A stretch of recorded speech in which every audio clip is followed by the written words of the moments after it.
Olá, a paz do Senhor, tudo bem? Eu sou o pastor Ciro Sanches Ibordi e está começando mais um vídeo alusivo às lições bíblicas. Estamos iniciando um novo trimestre, o segundo trimestre de 2022, que vai abordar ao longo de 3 meses o Sermão do Monte.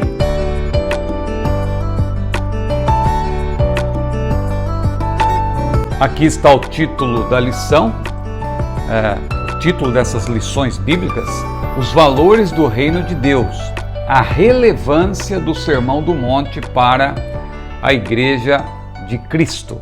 Seja bem-vindo, curta esse vídeo, compartilhe e, se desejar, inscreva-se no meu canal. Tivemos um trimestre maravilhoso sobre a supremacia das Escrituras e agora vamos estudar, se Deus quiser, ao longo de 3 meses a respeito do Sermão do Monte. Veja aí o sumário dessas lições maravilhosas, serão 13 lições. A primeira, o Sermão do Monte, o caráter do reino de Deus. Depois, sal da terra, luz do mundo. Jesus, o discípulo e a lei, será a terceira lição. A quarta, resguardando-se de sentimentos ruins, não é? Nós precisamos ter cuidado para que sentimentos ruins não tomem conta, né, do nosso coração. Então, resguardando-se de sentimentos ruins. Lição 5, olha que lição importante: o casamento é para sempre. Certamente vamos falar sobre o divórcio e repúdio, que muita gente pensa que é a mesma coisa, mas não é. São coisas diferentes. Expressando palavras honestas. É a lição 6. 7ª, não retribua pelos padrões humanos. 8ª, sendo verdadeiros. A 9ª lição, orando e jejuando como Jesus ensinou. A 10ª, nossa segurança vem de Deus. A 11ª, sendo cautelosos nas opiniões. Porque alguém exagera hoje em dia, né? Temos que ter cuidado. Lição 12, a bondade de Deus em nos atender. E a 13ª, a verdadeira identidade de Cristo. Vamos então dar início a esta videoaula sobre a primeira lição, que será estudada presencialmente no dia 3 de abril de 2022, cujo tema é o Sermão do Monte. O caráter do reino de Deus. O texto áureo está em Mateus capítulo 5, versículo 11, que nos diz assim: Bem-aventurados sois vós quando vos injuriarem e perseguirem, e mentindo disserem todo o mal contra vós por minha causa. Olha como essa lição, como esse versículo, né? É um versículo atual, e a lição também, é claro. Então, é uma lição para hoje, porque a palavra de Deus permanece para sempre. Como disse o apóstolo Pedro, toda a carne é como a erva, toda a glória do homem como a flor da erva, secou-se a erva, caiu a sua flor, mas a palavra de Deus permanece para sempre. E é esta palavra que entre vós foi evangelizada. A verdade prática, que é um resumo desta primeira lição, diz o seguinte: o Sermão do Monte revela a ética do reino de Deus, que forma o caráter cristão. Aliás, o caráter do cristão. Para quem deseja ser chamado discípulo de Jesus, não há alternativa senão praticá-lo. Então, quem deseja ser um verdadeiro discípulo, um verdadeiro servo de Jesus Cristo, deve seguir à risca esse Sermão do Monte, que tem tudo a ver, como está aqui enunciado, com a ética cristã. Uma dica que eu dou para você que é professor, e até alunos também, mas você que é professor, não pule a introdução, leia a introdução, porque você, ao lê-la, você já vai ter uma ideia de tudo que é tratado na lição e a sua mente já estará, por assim dizer, predisposta para assimilar aquilo que está sendo abordado, né? Então, o que nós vemos logo na introdução? Na introdução, O autor, que é o nosso querido pastor Osiel Gomes, nosso amigo lá do Maranhão, um importante teólogo da Assembleia de Deus, não é? Ele logo na introdução, ele antecipa, né, no prólogo, ele antecipa o que vai ser tratado ao longo desta primeira lição. Então, ele primeiro menciona o tema.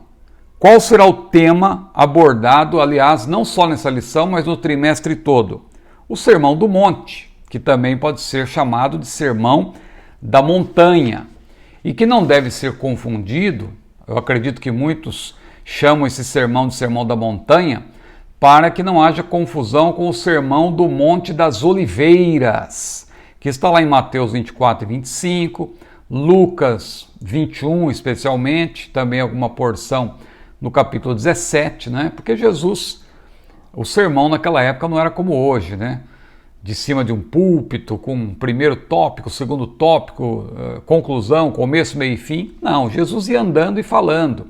Ora ele estava no cenáculo, dali a pouco ele já estava andando, estava no Monte das Oliveiras e depois estava perto do templo. Então Jesus ia andando e falando. Por isso que Lucas ele registra, no caso do sermão profético, não é?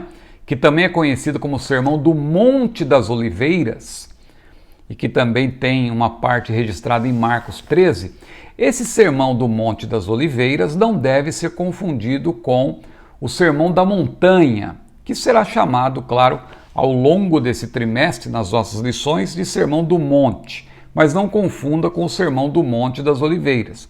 Ah, irmão Ciro, não tem um monte específico então para nós citarmos, para não confundir? Não, porque não se sabe ao certo qual foi o monte de onde Jesus ministrou o famoso Sermão do Monte. Ele estava ali na região da Galileia, não é? Foi logo depois do que é narrado lá no capítulo 4 de Mateus, não é?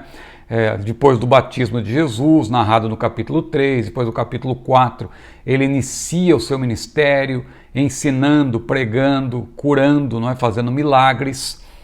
E depois disso é que se menciona o Sermão do Monte, estando Jesus ainda na Galileia.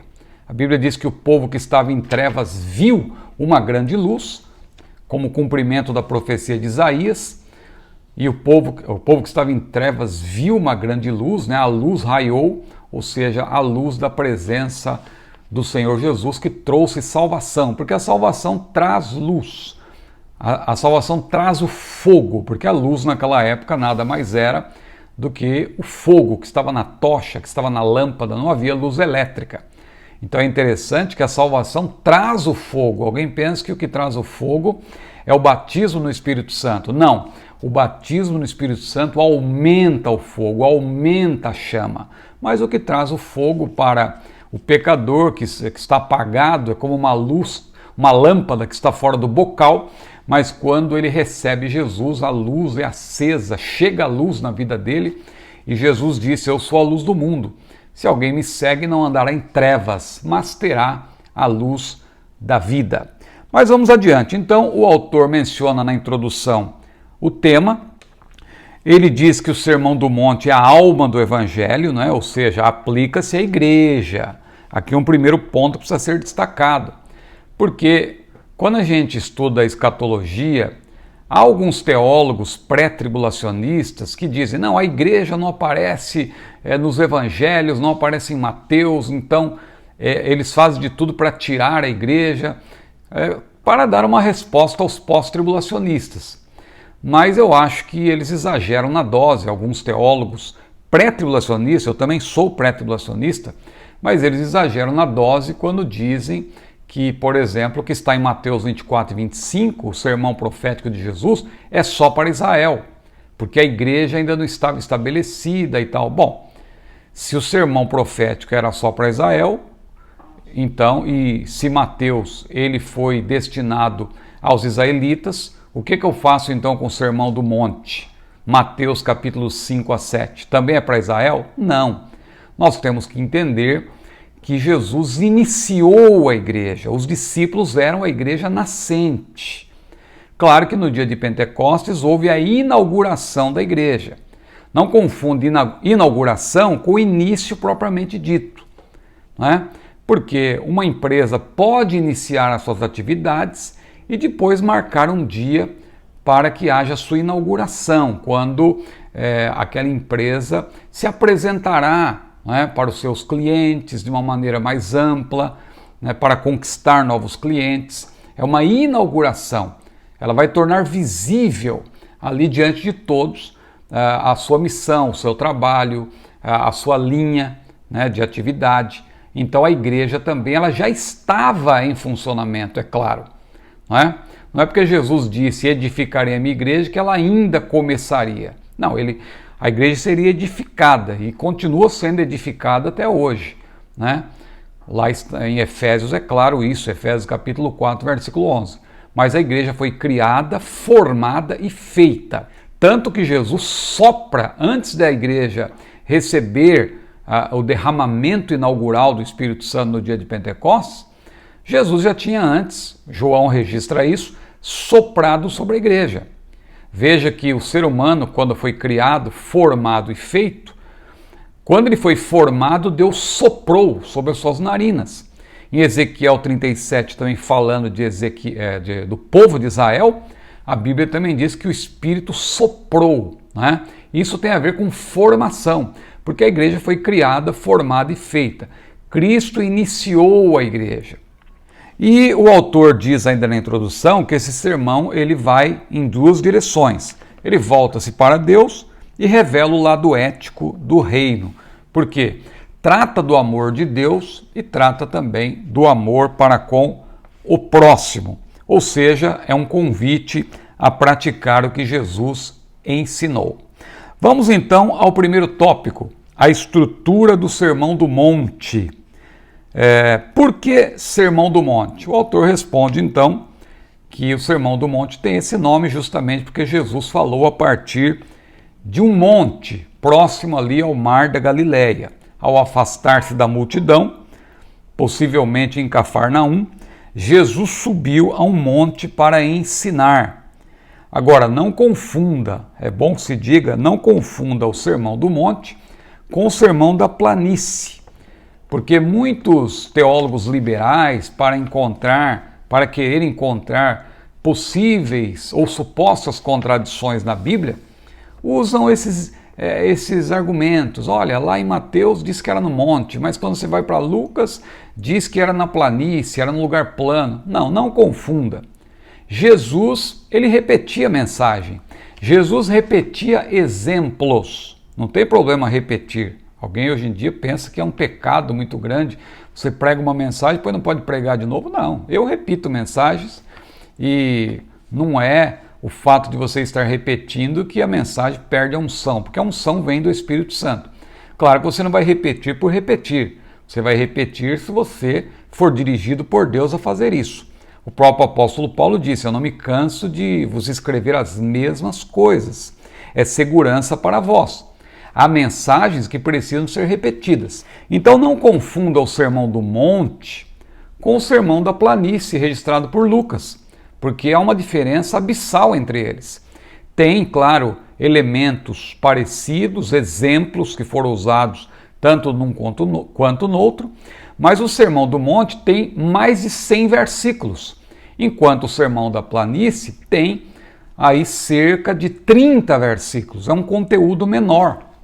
E outras coisas que Jesus apresenta em Mateus, conforme registrou esse evangelista, Lucas também registra, mas de maneira espalhada, né? Não é no mesmo local, porque você vê que Jesus ia andando e falando, mas Mateus registrou ali um momento em que Jesus discursou por mais tempo e ele abrangeu na sua fala, na sua abordagem, na sua pregação, uma grande quantidade de assuntos que ele sempre falava conforme ia andando. Agora, para você não confundir de maneira alguma o Sermão do Monte em Mateus 5 a 7 com o Sermão da Planície, que está em Lucas 6, 17 e 49, é só verificar. Primeiro, que eu já falei, um tem mais de 100 versículos, o outro tem mais de 30. Há uma diferença muito grande aí. não é? Outra coisa, no caso do Sermão do Monte, Jesus subiu ao monte, diz a Bíblia, para sentar-se e de cátedra, não é? E ensinar, como faziam os mestres, e ensinar seus discípulos. Agora, no Sermão da Planície, após escolher os seus apóstolos, foi quando Jesus escolheu os 12, ele desceu com eles e parou num lugar plano. Aliás, no meu novo livro, eu vou falar disso com detalhes. Você sabe que eu, desde 2019, estou escrevendo uma série denominada Pregadores da Bíblia. O primeiro livro dessa série é esse aqui, ó, João Batista, o pregador politicamente correto. É o primeiro livro, precursor de Cristo. Na ordem histórica, claro, deveria vir Jesus, mas eu guardei Jesus para o final, para a conclusão dessa série. Temos então João Batista, o pregador politicamente incorreto. Você pode encontrar nesse site que eu estou mencionando aí, da CPAD. Lá você encontra, inclusive, com desconto, esse livro que, para a glória de Deus, está sempre entre os mais vendidos. É um best-seller da nossa casa. Temos também, esse um pouco mais volumoso, Pedro, o primeiro pregador pentecostal. Também faz parte dessa série Pregadores da Bíblia. Barnabé, o pregador de fé e obras, um livro também, modéstia à parte, inédito, não é? Porque você dificilmente vai encontrar livro tratando especificamente de Barnabé. João Batista também até pouco tempo não tinha, agora estão surgindo outros também, graças a Deus por isso. Estevão, o primeiro apologista do Evangelho, também é difícil encontrar um livro apenas sobre Estevão, não é? Focando na vida e na obra de Estevão e na sua pregação, que é a maior no livro de Atos dos Apóstolos, não é? O maior discurso. Filipe, o primeiro evangelista da igreja, e o mais recente, Paulo, o príncipe dos pregadores, que aliás é o meu terceiro livro sobre Paulo. Eu também tenho evangelhos que Paulo jamais pregaria, procuram-se pregadores como Paulo, todos pela CPAD, e o terceiro, que é o sexto dessa série, Paulo, príncipe dos pregadores. Pois bem, o próximo livro, se Deus assim permitir, será sobre Jesus, é o livro que fecha essa série. E nesse livro, então, eu vou explorar bem o Sermão do Monte, vou explicar essa diferença entre o Sermão do Monte, o Sermão da Planície e assim por diante. Mas no segundo ponto desse primeiro tópico, o autor cita a estrutura do Sermão do Monte, com 5 tópicos ou 5 discursos. As bem-aventuranças, né? São 9 beatitudes ou 9 bem-aventuranças que o autor depois ele vai destacar, vai resumir em 8 características, unindo, claro, a 8ª e a 9ª como se fosse uma única bem-aventurança. Mateus 5, 3 a 12, bem-aventurança aos humildes, aos sofredores, aos mansos, aos justos, aos misericordiosos, aos santos, aos pacificadores, aos perseguidos e aos injuriados. Então o autor ele junta, né, a bem-aventurança aos perseguidos e injuriados como sendo uma única bem-aventurança, e ele vai falar também depois disso sobre, ele fala logo depois disso, sobre as 8 características que o verdadeiro discípulo do Senhor apresenta, não é? E por isso que ele é bem-aventurado, porque a bem-aventurança, na verdade, é uma promessa para aquele que é fiel, ou 9 promessas para aqueles que têm aquelas características relativas à promessa, porque a promessa ela decorre desse comportamento, dessa característica, dessa qualidade do discípulo. Então, a estrutura do Sermão do Monte, as bem-aventuranças, Mateus 5, 3 a 12, sal e luz, Mateus 5, 13 a 16, que é uma referência, claro, ali à igreja, a igreja está presente, essa mensagem é para a igreja. Jesus é o cumprimento da lei, Mateus 5, 17 a 48, ou seja, Jesus não relativizou a lei, ele cumpriu a lei. Isso é importante para aquelas pessoas que dizem, Jesus veio para romper com o patriarcado e não sei o que. Não, cuidado, você que embarca nessas ideologias aí, cuidado, daqui a pouco você vai dizer que o próprio Deus é machista, porque foi Deus que deu a lei a Moisés. Então cuidado, especialmente as irmãs que estão abraçando certas ideologias que a nada levam, a não ser a uma revolta contra aquilo que a palavra de Deus estabelece. Cuidado, Jesus não veio para descumprir a lei, pelo contrário, ele veio para cumprir a lei. Claro que ele inaugurou uma nova dispensação e ele fez uma abordagem até mais ampla da lei e aplicou-a para os dias de hoje, porque a lei, a rigor, na dispensação da lei, aplicava-se a Israel.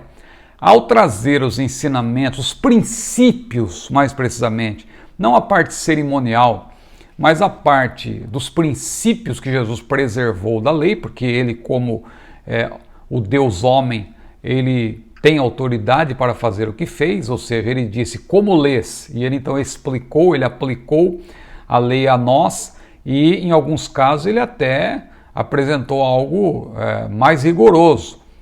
A graça é mais rigorosa no que tange, por exemplo, a questão do adultério, porque na lei falava-se simplesmente de adultério, conjunção carnal, né? Quando houvesse conjunção carnal de fato.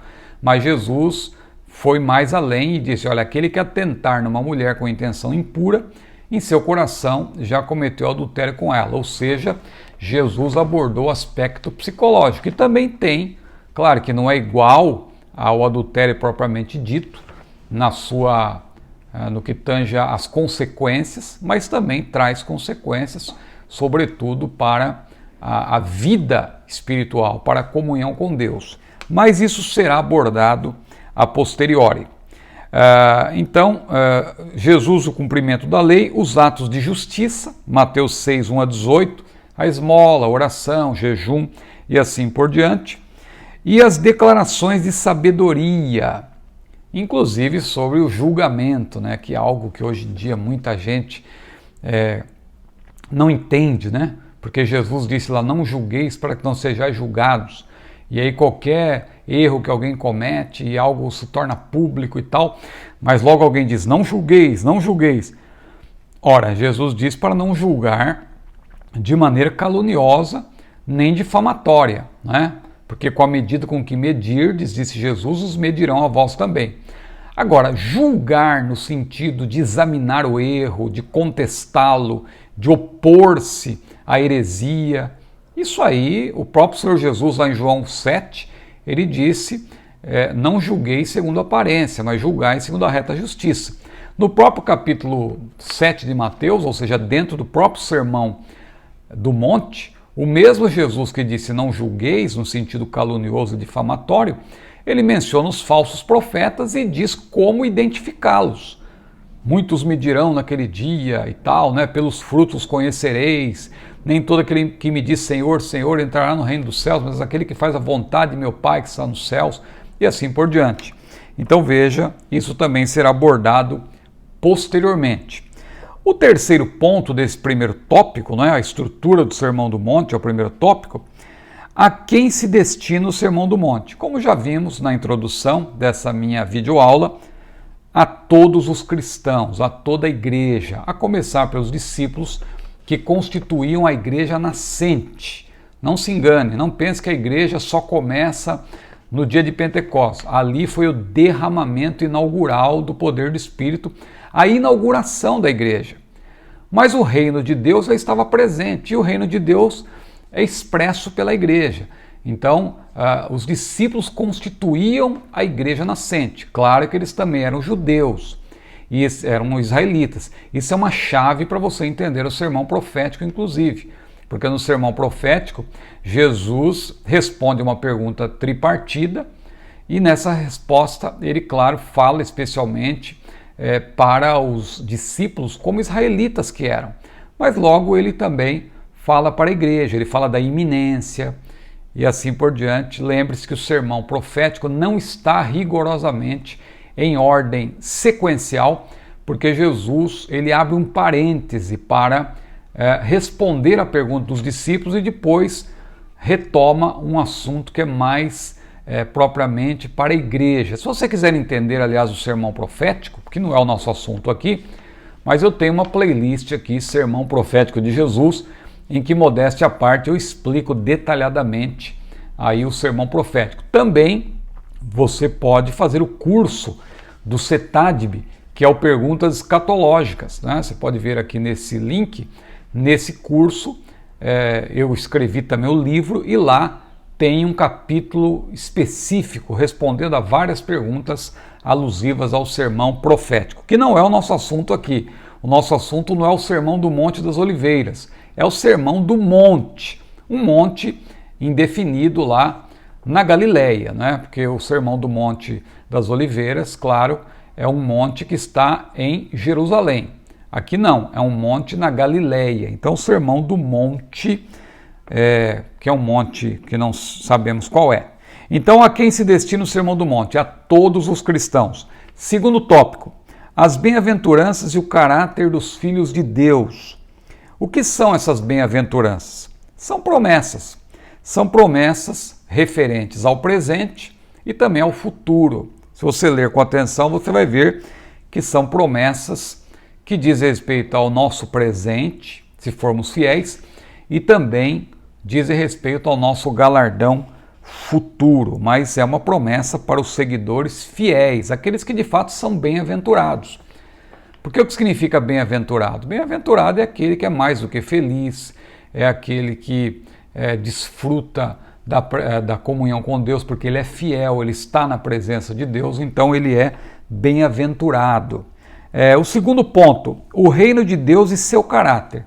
É bom dizer que Mateus fala de reino dos céus, os outros evangelistas falam de reino de Deus, mas são termos sinônimos que podem ser tomados um pelo outro, são intercambiáveis. Claro que há teólogos que fazem uma construção aí em cima disso, o reino dos céus é uma coisa, o reino de Deus é outra, mas quando você lê o contexto, a Bíblia explica a própria Bíblia, você vai ver que não há diferença nenhuma. Reino de Deus e reino dos céus são termos sinônimos, mas eles têm, claro, uma dimensão no presente e também no futuro. O reino de Deus começa aqui e agora, mas ele se estende, claro, por toda a eternidade, porque uma vez parte do reino de Deus, se você permanecer fiel, você sempre fará parte deste reino. Muito bem, então nesse segundo ponto, o reino de Deus é comparado a uma semente, o autor diz, que se desenvolve, ou seja, é um processo, tem começo, meio e fim. O reino no presente, o reino no futuro, ou seja, diz respeito à soberania de Deus e abarca, segundo o autor, 4 conceitos importantes. Quais são esses 4 conceitos? O primeiro, o reino no coração, ou seja, a pessoa está no reino, mas o reino está na pessoa. Eu me lembrei agora dos pastores antigos, né, como Cícero Canuto de Lima e o próprio Valdir Nunes Bisco, que foi meu pastor também, que aprendeu com Cícero Canuto de Lima, e eles diziam que há muitos obreiros que entram no ministério, mas o ministério não entra neles, não é? Aqui no caso do reino também, não basta você entrar no reino, aliás, você só entra no reino se o reino estiver em você. E é isso que o autor está mencionando, o reino no coração, porque lá em Lucas 17, 21, Jesus disse: o reino está entre vós. Um outro aspecto do reino, ou conceitos do reino, né, como diz o autor, a chegada do reino como salvação. E aí o autor cita aquela passagem de Mateus 10, em que Jesus disse: é mais fácil passar um camelo pelo fundo de uma agulha do que um rico entrar no reino dos céus. Claro que ali Jesus está se valendo de um paradoxo. E agulha ali é agulha mesmo, porque ele falava de uma impossibilidade, que é um paradoxo.